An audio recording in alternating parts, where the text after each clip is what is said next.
CQ.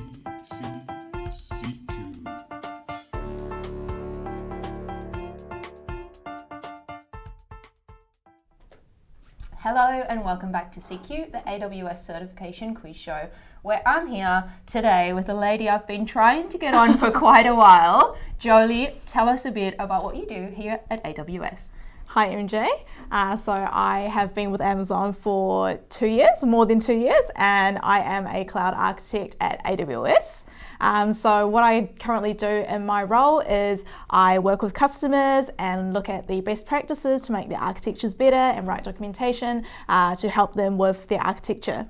Awesome, but that's not where you started No, here, it is it, not. Jolie? No. Tell us a bit about your journey thus far. So I joined AWS as a cloud support engineer, as a grad actually. So I enrolled in the grad program and I am so thankful that I got in. As are we. Yes. So I did support for maybe around over a year. So support is where I would answer questions that customers would have in terms of troubleshooting their infrastructure. So I really focused on Lambda and API Gateway, which is our serverless services. And through that journey, I learned a lot about Lambda and API Gateway through getting customer emails, getting chats, and being on call with the customers and having that customer interaction, which I really liked.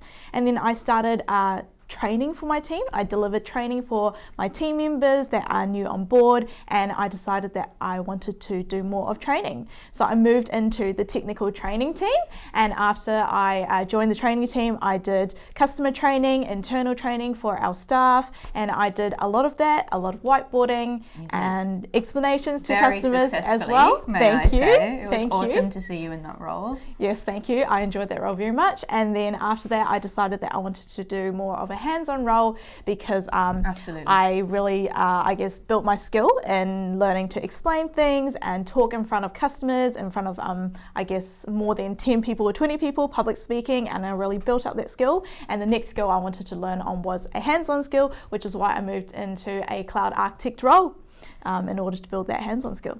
That is a lot. That's quite a big journey Yes, in it only is. 2 years. Yes. It just amazes me, and I'm so glad you're finally here. I'm Thank stoked. You also got a few certs in your pocket, is that right, Yes, Jolie? that's right. So I've got all the 3 associate certs. I do Awesome. want to do more, if time allows, of course, because there's a lot of study that gets Yes. into it. Yes. I'd say 3 is pretty good going in 2 years. Thank you. I do definitely want to do some professional certs though, but associate for now. All right. Good job. We are concentrating on the Solution Architect Associate exam today. So just before we jump into that, tell us a bit about where you've picked for us to be today, Jolie. So this is a background picture of where I grew up from, which is Wellington. I love Wellington. You can see how bright the picture is. Obviously that's not all the time because Wellington is known for the windy weather and rainy weather, which is what I like. But being in Sydney is always, sunny all the time. I feel like I'm less grateful with sunny weather now because I'm just too used to it. But if I move back to Wellington, I think I would love a really good sunny day in Wellington. Well, I love this backdrop for today, so thank you so much for being here. Are you ready to jump into our SAA questions today, Yes. Jolie? I haven't done the exam for like over a year. This will or be a maybe good 2 years. test. Yes, it Well, will luckily be. for you, because John and I know you so well, we might have thrown a bit of Lambda and serverless in there to Okay. make it a bit easier for you today. Okay. Hopefully the easy questions, not hard ones. All right, Jolie, let's do it. We're not even starting with your speciality. We're starting with security. Okay. Does that sound all right? Yes, that sounds fine, I hope. I hope you guys are nice to me. Let's have a see, shall we? We Okay. can normally tell by the first question. So for everyone viewing at home or wherever you are today, please vote by typing in the number corresponding with the answer you believe it is, and Jolie will let us know if you're on track or not. All right, let's do it. Question number 1. An application running on Amazon EC2 I'll start again. Okay. An application running on an Amazon EC2 instance sends financial transactions to a bank. What would be the most secure way to store the bank authentication credentials to ensure that access is tracked and tightly controlled? Wow, this is a really wordy question. Okay, so the first thing I'm going to look at is this is running on an Amazon EC2 instance, and they want the most secure way to store credentials and they need to be able to track the access as well. So let's look at the first answer here. So the first answer is pass the credentials via user data instead of storing them on the EC2 instance.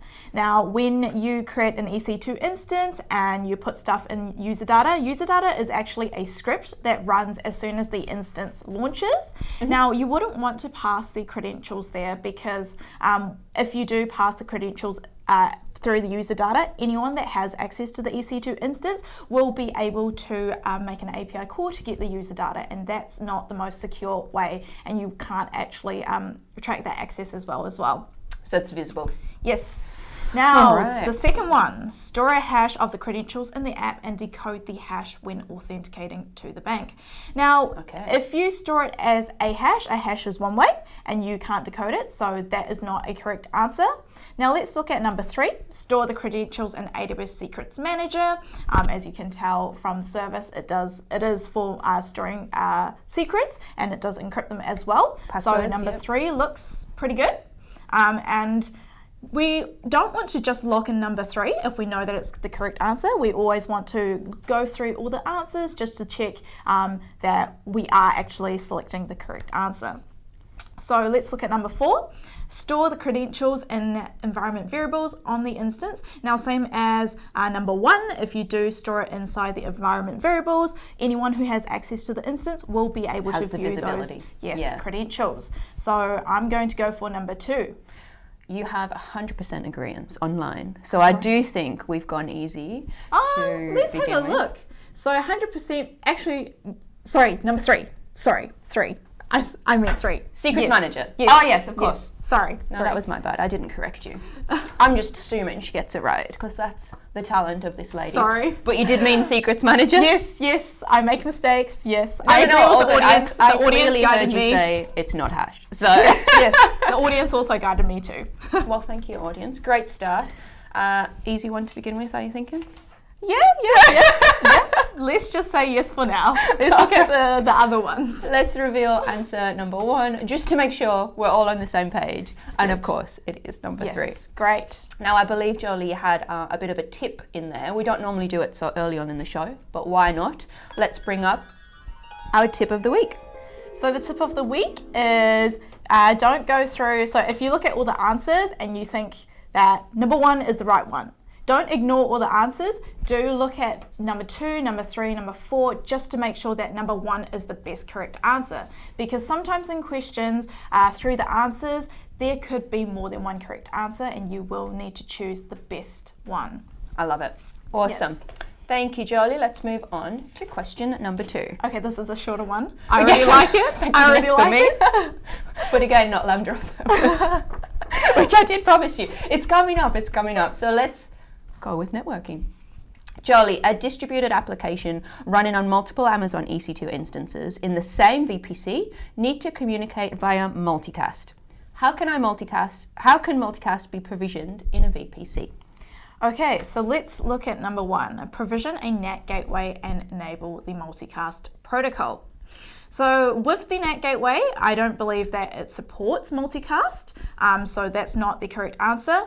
Number 2, configure a transit gateway multicast domain. That looks correct, but let's look at the other answers as well. Okay. Number 3, enable multicast and network access control lists. So this is not the correct answer because network access control lists are used to control the traffic, what kind of traffic can enter and exit the subnets at the subnet level. So multicast wouldn't be with network ACLs. Now, number 4, multicast is not supported in the Amazon VPCs. That's not true because I reckon that number 2, transit gateways do support multicast. So number 4 is definitely not the correct answer. So I'm going to go with number 2. Although it used to be true. Sorry? Number 4 used to be true, right? Yes, so we used to be true. introduced Transit Gateway in this way late last year, I believe. Yes, and yes. we've just added a few more regions. Yes, that's right. I reckon point. you're on to the right track On here. point, MJ. So locking in which number, Jolie? Number 2. Number 2. Yes. We've got, a bit of a mix on our poll between 2 and 3. I'm going with number 2 as well. Let's check out. Okay, 2 for 2. Great. So Awesome. far. You can relax. Yes. Take For a now. breather. For now. Let's look at the next question. I think you're going to like the next question a bit better. All right. Serverless. Yes, of Here course. we go. Thankfully. Question number 3. Jolie, an AWS Lambda function is configured with an Amazon SQS trigger. The batch size is set to 5. What will happen when the SQS queue contains only 4 messages? That is a really good question. Well, of course, because Lambda is in it, and I love Lambda. Okay, now let's look at the question. So the batch size is set to 5. Now, what a batch size means, it is the maximum amount of messages inside the batch that will be sent to Lambda. Now, please note that it means the maximum messages that will be sent inside that batch. Now, number 1. Only 4 messages will be provided to the Lambda function. This sounds correct, but obviously I don't know. Looks pretty simple to me. I don't know. But we're not locking in the first answer. We think it is. That's right. You're learning. That's great. I'm loving it. Okay, so let's look at number 2. Lambda will wait until the 5th message is available before triggering the function. Now, again, Lambda will not wait because the batch size is the maximum messages that it will hold. If it has 4 messages, then it won't wait for the 5th one until sending the messages. So number 2 isn't correct here. Okay, no one went for number 2, so we're on to a good thing at the minute. Now, number 3, the Lambda function will wait for the long polling duration before processing available messages. Now, what long polling is it's used for if the queue is empty. So it stops Lambda from asking SQS, do you have any messages for me? Do you have any messages for me? Do you have any messages for me? Now, if the queue is empty, it would just go, no, I don't have any messages for you. No, I don't have any messages for you. And that could become costly if you're constantly asking. Now, what long polling is, it's a duration that you set. Let's say you set it for 5 seconds, and if you set it for 5 seconds, then when Lambda asks, do you have anything for me? It waits for 5 seconds, and if there's a message that arrives in the queue, then it will get sent back to Lambda. But if those 5 seconds, there's no messages that are sent, then Lambda will just go back and maybe ask again, depending on how you have programmed it to ask SQS. Awesome. So number 3 is not the correct answer because that's not what long polling is, used for. Hopefully the 2 people that have answered number 3 now understand why it's not. What about number 4? The 4 messages will be sent as 4 batches of 1 message each. That's again incorrect because the whole point of setting a batch size is to hold more messages in the batch instead of sending it one by one to the Lambda function. So I am going to lock in number 1 because it's the most correct answer and all the other answers are wrong. Locking in number 1. Most people agreeing with you on the poll. And of course it is number 1. Bit of a difference when it's your favourite topic. Yes, of course. This is an easy question, so thank you. Okay. Thank you for choosing an easy question. we need to toughen these questions up a bit. All right, moving on to question number 4. How do you feel about databases? I feel all right. Okay. Not too deep in it, but I know generally about databases. Let's see how we go. Here we go. Jolie, your company has data stored into Amazon S3 buckets in the same region. How can Amazon Athena, we haven't had Athena in a while, access data from both buckets in the same query? So let's see. Let's start with Amazon Athena. Yeah. Yes. Let's talk about Amazon Athena. So Amazon Athena is a service that makes it easy for you to analyze the data stored in S3 using standard SQL. Awesome. Okay, now looking back into the question, so we're using Amazon Athena to access data from both buckets using the same query. Now note that it does say the same query and those 2 S3 buckets are also in the same region. Nice extra little tip there as well, really important, pointing out a couple of keywords in the question. That's right. So notice the keywords always in the question because that will determine, that will help you select the right answers. Now, number 1, use same region replication to copy the data into the same bucket. I don't believe that S3 does support same region replication. There's cross-region replication though, but cross-region replication obviously doesn't apply because both of the buckets are in the same region. Now, number 2, create each table pointing to the appropriate bucket, then join the data within a single query. Now, this looks correct to me because... Is it because John's bolded a particular word? It really does stand out, doesn't it? It does stand out, but no, that is not the reason why I'm choosing it. I mean, I would be glad if John gave me tips throughout those slides to tell me, I guess, direct me which answer is the correct one. That would be awesome. But no, I don't think he's that nice. Amazing. Okay, so create each table pointing to the appropriate bucket and join. So when you join it, it will join the data, and then you can query it with one single query, which is the I guess what they stated in the question from both buckets in the same query. Now, number 3, obviously look at all the answers. Create a table alias in one bucket to point to the other bucket. So that's not how table aliases use. Table aliases are just like a temporary name to rename, I guess, the table. Okay. Now, number 4, it is not possible to access multiple buckets in the same query. This is not correct because we are choosing number 2, so that makes sense.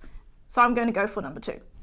Okay, nice explanation. You got 100% Awesome. of the poll. In Great. agreement with you. Let's make sure it is indeed correct. Great. Of course it is. 4 for 4 so Great. far, Thank Charlie. you. How are you feeling? I'm feeling all right. I'm not going to say I'm feeling great, just in case you guys, give me like a super hard question. We would not do that. Remember, we're on associate level.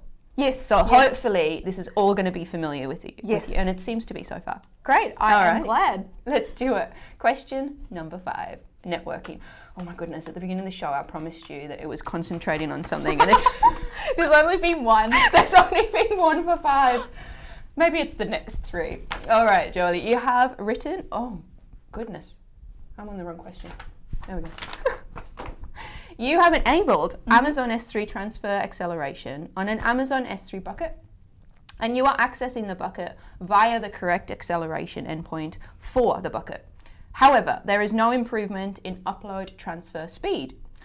What might be the reason for the lack of speed improvement? Okay, so let's just talk about transfer acceleration. So with the edge locations, we have edge locations around the globe, and we also have regions as well. So edge locations are scattered around areas to make it closer for the end users to be able to have, I guess, the first point of interaction with AWS. Now, when you hit the edge location, it's going to go to route through, I guess, an optimized network path, making that improvement for you. And once it reaches like the region, you would have gone through the most optimal path, which is much more faster than going through the internet, where it might not be like the most optimal path. So that's what transfer acceleration is used for. Now, for the lack of speed improvement, let's look at number 1. The bucket has cross-region replication activated. Now, with cross-region replication, it does replicate your bucket's content to another bucket inside another region.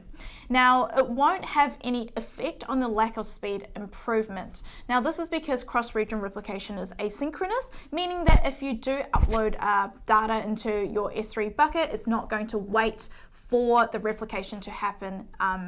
It will just return and tell you that you've successfully uploaded before it even does, without waiting for the replication to happen. Now, so that's not the correct answer. Now let's look at number 2. Your closest edge location is the same as the bucket's region. 100% going for this one at the minute, Jolie. Okay, well, I think I've got good news for all the audiences out there, because I think this is the right answer without going through the other ones. But yes, because once you hit the closest edge location, if the edge location is the same as the bucket's region, again, you're using through the internet, you're going through the internet and hitting that edge location, which is also the same. You're still going through the same path if you are hitting the region as well. So that's why you won't see that lack of speed. There will be a lack of speed in terms of improvement. Now, again, we're going to look at the other answers as well. Number 3, the bucket has reached its provision throughput limit. I don't think that exists in S3. And number 4, Amazon S3 Transfer Acceleration only accelerates downloads. No, it does uploads as well. Incorrect. Awesome. Sorry, number 2. So you're locking in number 2? Yes. 100% online? Yes. I have faith in the audience, so I'm going to pick what the audience thinks, of course. I love this, our audience helping our guests today. This is awesome. Of course, it's number 2, and we do have a test utility online to test for that speed improvement. That's right. Is that correct? Yes. The Amazon S3 Transfer Acceleration Speed Comparison Tool. I think I got that right. I don't know the I think it's self-explanatory. Yes. But John's going to put the link in, and please feel free to correct me if I got that wrong. We're okay with mistakes. Apparently on this show. Yes. Even if I make a mistake in the slides, it's just human error, guys. It was going to be me and you. I swear to God. Yes. All right, question numbers. Yes, okay, Lambda. I like it. And my questions are back in order as well. So I feel like we're now going to be on a roll. Yes. Oh, goodness me. John is liking the wordy questions today. I know. All right, here we go, John. You have written an AWS Lambda function that is triggered when a zip file is uploaded to Amazon S3. Mm-hmm. The Lambda function unzips the file, copies the contents to a different S3 bucket. The function has been working fine with occasional use, but started failing after many files were uploaded at the same time. What might the cause be of this failure? Okay, let's look at the question first, since it's so wordy. There's a lot going on in there. Saying the whole question without making a mistake. I don't think I stumbled over that one as well. No, I don't think so. Good job. Okay, so the Lambda function is triggered when a zip file is uploaded. Okay. And it unzips. So when it unzips the file, it's going to, store the unzipped content within the Lambda container itself. And then it's going to copy all the contents that it's unzipped inside the container into an S3 bucket. So the fails start occurring when many files are uploaded at the same time. Now, what might be the cause? Okay, so let's look at number 1. The function has been allocated insufficient reserved concurrency. I think this is totally possible because... So do people online at the minute? Yes. Thank you, audience. Now, with the allocated insufficient reserved concurrency, so reserved concurrency is a number that you set to say how many functions can run at the same time. So for example, if you set it to 10 and there's 11 Lambda functions running at the same time, the 11th one will be, it won't be able to run because there's already 10 running. So that's what the reserved concurrency is for. So that is totally possible. So I'm going to go for number 1 for now, but of course, let's look at 2, 3, and 4. Now, number 2, insufficient CPU has been allocated to the function. Now, this could happen to a function, but not in this case, because with the Lambda function, in this question, it says that it has been working fine for occasional use.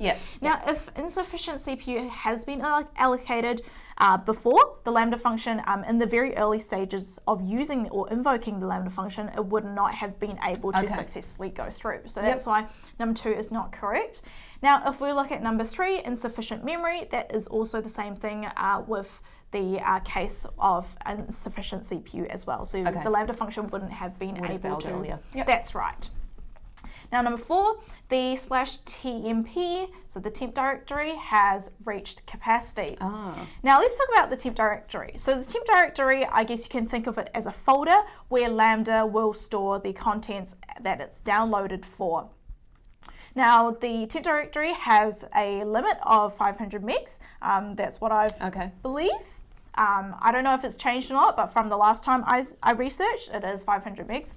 And it's reached capacity. So with this question, the function is working fine but failing after many file uploads, meaning that every time it needs to unzip the file content, it's going to store this unzipped content into the temp directory. As a temp file, yeah. Yes. Now, we could go into the whole warm Lambda function, because every time, you run the Lambda function, if you haven't made any changes to the Lambda function, the temp directory will not be cleared. The data will still be there until the Lambda is launched inside a new container.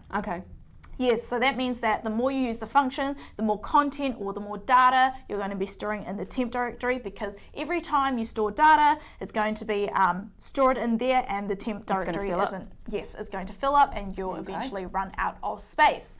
So I'm going to change my answer now. I think it's number 4, because even though number 1 could be possible, number 4 is the most correct answer here, because the question has given us a lot of clues that it started failing after many times many files were uploaded at the same time. And because of these many files being uploaded, that means that a lot of content has been unzipped and stored in that directory, and therefore it's reached capacity. So I'm going to go for number 4 because it is the most correct answer. Controversial. Changing your answer midway through. Right. I'm going against the audience for the first time today. Yes, that's right. Oh, I am. I'm sorry, are. audience, but I'm just going to have to betray you someone, we've got, must have been one vote at least went for number 4. So someone's in agreement with you. Good. Let us reveal who it's going to.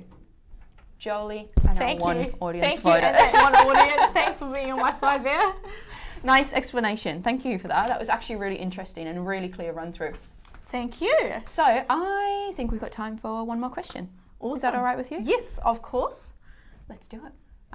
We started with security. Let's finish with security. Okay. All right, Charlie. Security is always job 0. Exactly. Yes. Your company has a policy that any staff member who has not used an IT system for more than 35 days must have their login disabled. How would you implement this on AWS? Oh, nice way to finish. Yes, nice way to finish. This is a short question, which is what I like. Me too. Yes. So, less mistakes for you, right? Thanks. Okay, now, who has not used an IT system for more than 35 days must have their login disabled. Now, let's look at number 1. Okay. Put all IAM users in an IAM group and set the group expiry duration to 35 days. Now, let's talk about what groups are used for. Now, when we have a lot of users, and some users could have, I guess, similar permissions. For example, the developers would be using similar permissions. Security engineers could be using their same permissions as well, since they're part of the same team or have, I guess, the same roles and do the same thing. Yep. Now, groups are used to make it easier for us to manage permissions between a lot of people. So if you, I guess, assign a group a permission, then every user that you add to that group will also have those permissions as well. Now, I don't think with IAM groups you are able to set a group expiry duration, so number 1 is definitely incorrect. Okay. Now looking at number 2, configure... Few people going for this one, Jolie. Sorry to interrupt you. That's all good. Configure the password policy to expire after 35 days of non-use. Now, I understand why people are going for this one because it makes sense. I mean, simple. If someone hasn't used their password for more than 35 days, then if it's going to expire, then that means that their login is disabled, so they can't use it. Yep. But with the wording of the question, it says, who has not used an IT system? Now, with the password policy to expire by setting an expiry date, it actually applies to all users with that password policy. So it doesn't matter if the user has accessed the IT system or not. The password policy will still kick in, even if you've logged in the day before, and tell you that your password is going to expire. So that's why number 2 is not the right answer. Now, number 3, create a rule in the IAM Access Analyzer. Okay. Now, the IAM Access Analyzer is actually used to be able to analyze resources that will be able to be accessed externally. Now, this doesn't apply to the question because it's got nothing to do with 35 days, having login disabled. Yep. So number 3 is definitely not the correct answer. Number 4, run an IAM credential report and disable users as appropriate. Now, this is the final answer, and because 1, 2, 3 are all wrong, this is going to be the correct answer. Now, let me explain why. Okay. So, with the credential report, when you do run it, you will be able to get all the details of the users, and you will be able to see who has not used the IT system and who has, and then you can go through and disable all the users as appropriate. Awesome. Whew, we got there. Shall we reveal whether you've got 100% on today's show? Yes. Of course. Oh, thank Was you it for being ever so nice. in doubt, Jolie? I'm stoked I finally had you on the show. Thank you so much for joining me today. It's all good. It was a pleasure. It was really fun. Hopefully, if you go on to get your pro, we can get you back on. Yes, maybe, yes. for a few more tips. Yes, hopefully. That'd be amazing. Thank you everyone for joining us. Stay safe. Thank you. Bye.